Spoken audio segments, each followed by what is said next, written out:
These are my cards. This is my audience. Imagine being asleep but waking up to shadow figures in the corner of your bedroom door. You see them but cannot say anything or move. You blink and they're at the foot of your bed. Your body is literally paralyzed and you are mute. You unfortunately blink again and they are at the side of your bed, just peering over you. What are they? What do they want? Why is it happening?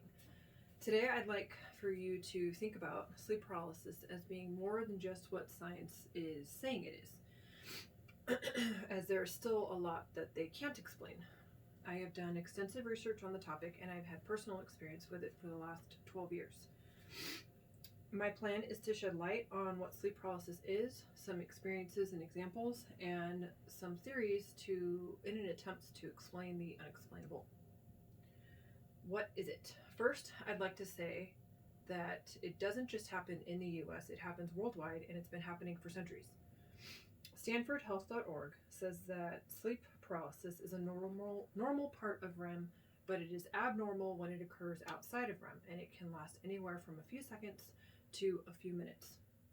SleepFoundation.org states that we go through 4 different sleep cycles multiple times a night, and that it is imperative for the restoration of our minds and bodies.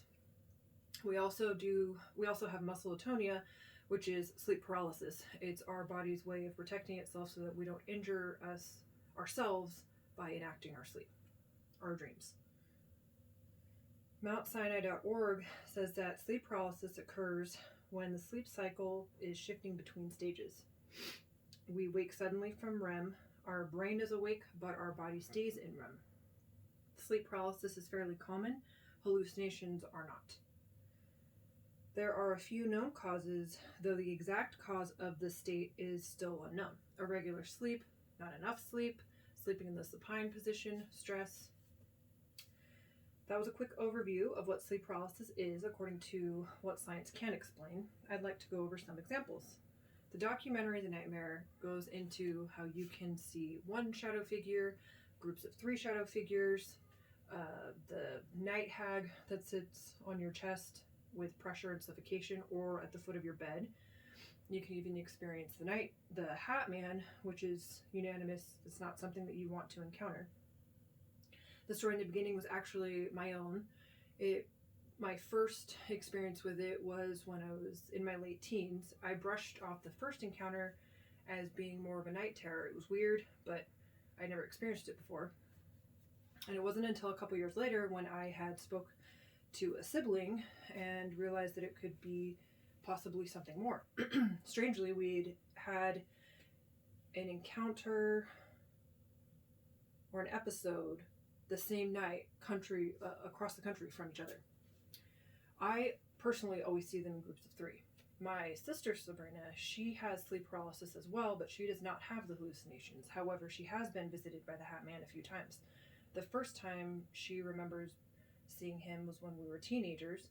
Outside of our bedroom window, there was a street lamp, and she recalls seeing what she describes as a 7-foot man wearing a hat and trench coat. Again, she brushed it off as being something weird.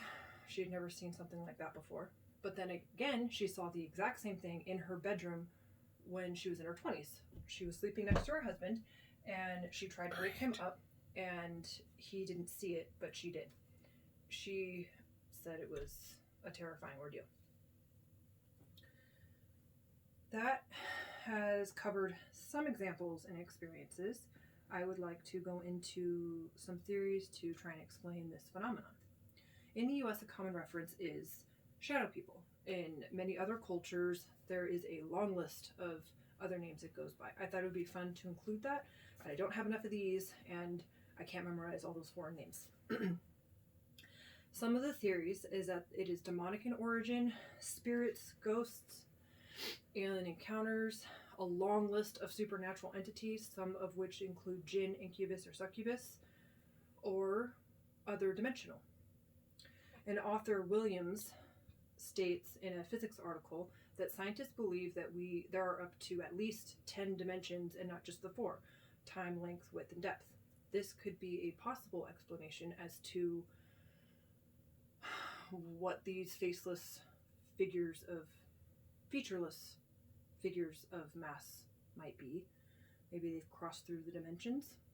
A documentary, The Supernatural Assault, has a theory that they are the jinn, which is a supernatural entity made of pure energy.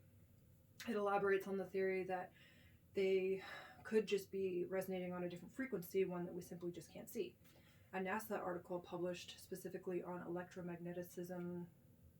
electromagnetism spectrum shows the wide range of that and how incredibly tiny humans' window or visibility window actually is.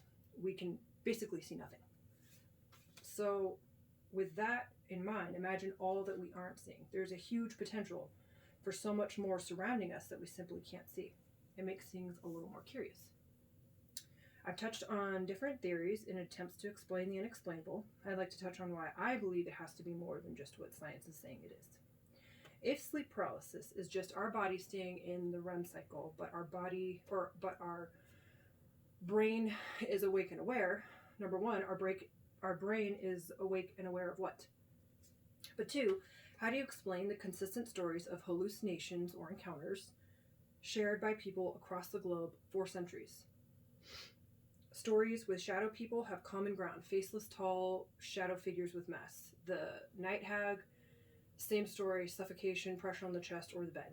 The hat man, same thing. Tall, shadow figure, trench coat, hat. Watch any documentary, read any forum. Not all stories are verbatim the same, but we all see the exact same entities, as it were, all across the globe. How can people through centuries worldwide hallucinate the same specific things time and time again? That doesn't make sense. There are even paintings centuries old, which is what's depicted here in this slide. It's a more famous one from Henry Fuseli in the 1700s. Based off of his painting, one could assume that he experienced the night hag. To wrap this theory up, as there are lots of rabbit holes that could lead to further conspiracies, and we just don't have time, there has to be more than just what science is simply trying to explain it as. Hallucinations just does not suffice. People throughout time across the globe don't just hallucinate the exact same things. These speeches have been really fun. Thank you for your time.